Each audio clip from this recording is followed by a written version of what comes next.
വളരെ ബുദ്ധിപൂർവ്വം ഒരുക്കിയൊരു പദ്ധതിയായിരുന്നു ഇത്. എന്നാ അച്ഛന്റെ മണ്ടത്തരം കാരണം അതെല്ലാം നശിച്ചുപോയി. കൃത്യസമയത്ത് ഞാൻ അവിടെ വന്ന് കാര്യങ്ങൾ ഡീൽ ചെയ്തതുകൊണ്ട് നമ്മൾ എല്ലാവരും രക്ഷപ്പെട്ടു. ഇല്ലെങ്കിൽ നമ്മൾ കുടുങ്ങിയനെ. വെറുതെ അല്ല ഇത്ര നാളും അച്ഛന്റെ എല്ലാ പദ്ധതികളും പരാജയപ്പെട്ടത്. ഇനി മുതൽ എല്ലാ ചുവടുകളും എന്നോട് ചോദിച്ചതിന് ശേഷം മാത്രം അച്ഛൻ മുന്നോട്ട് വെച്ചാ മതി. കേട്ടല്ലോ?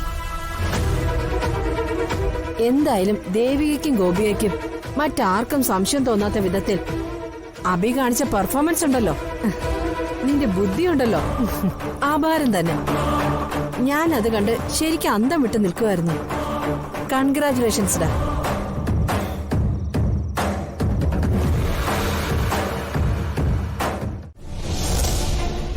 അങ്കിളെ, ഈ ചെക്കുകളെല്ലാം ഞാൻ ഒപ്പിടണമെന്ന് പറഞ്ഞ് എന്റെ ഓഫീസിലേക്ക് വന്നത്.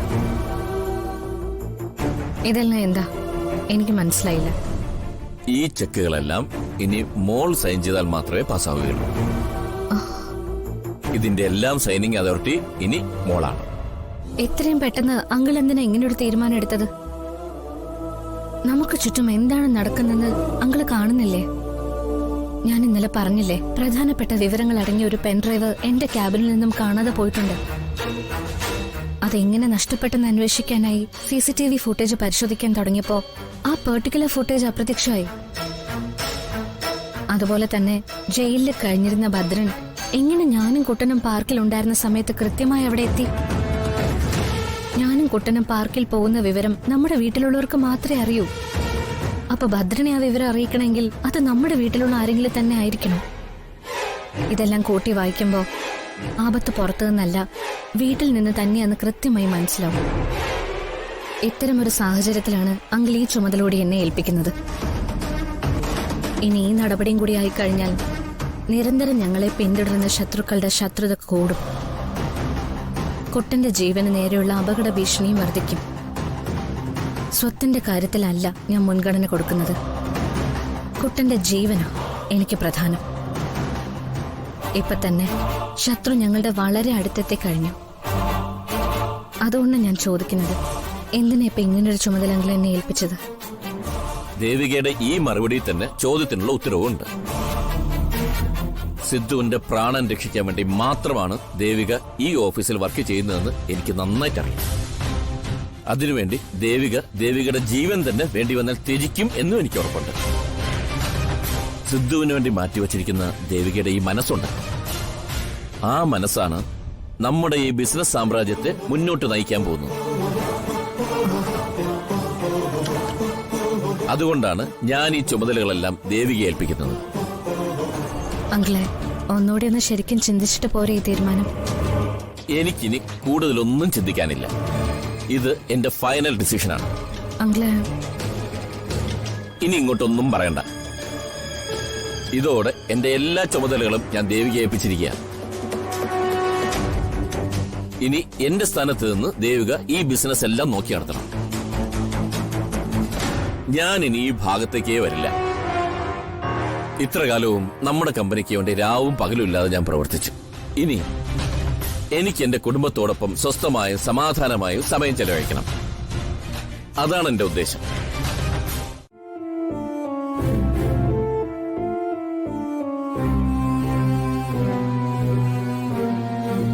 എന്റെ വാക്കിന് ഇത്ര പെട്ടെന്ന് ഈ കമ്പനിയിൽ വിലയില്ലാതായി പോയല്ലോ.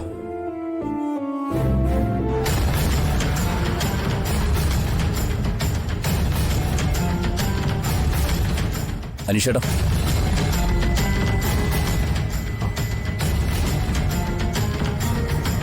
എന്തായി?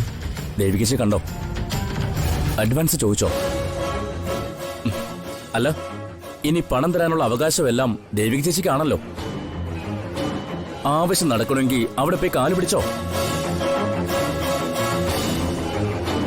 പോയി കാല് പിടിക്കാൻ. എന്താ നീ എന്തിനാ എന്നോട് ഇങ്ങനെ ചൂടാവുന്നു? ഞാനെന്ത് തെറ്റാ നിന്നോട് ചെയ്തേ? ഇപ്പൊ ഇവിടുത്തെ സൈനിങ് അതോറിറ്റി ദേവിക ചേച്ചിയാ. പണം വേണമെങ്കിൽ ചെന്ന് ചോദിക്കേ. ദേവിക ചേച്ചി സൈൻ ചെയ്തിങ്ങ് തരും.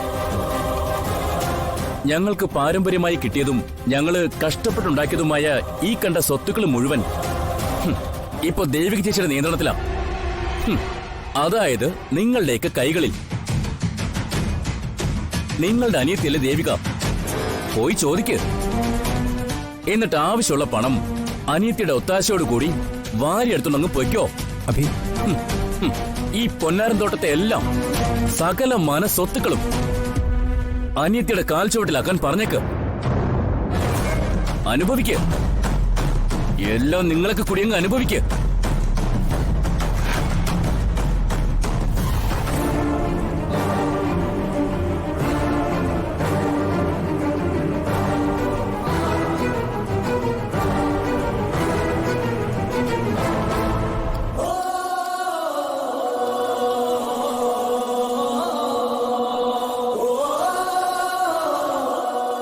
ദേവു, അനീഷേട്ടാ, പറയാ അനീഷേട്ടാ.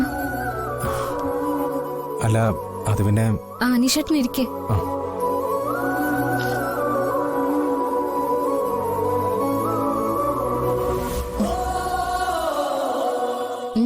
എന്താ അനീഷേട്ടാ കാര്യം? മോളെ, ചോദിക്കുന്നതിൽ നാണക്കേടുണ്ട്.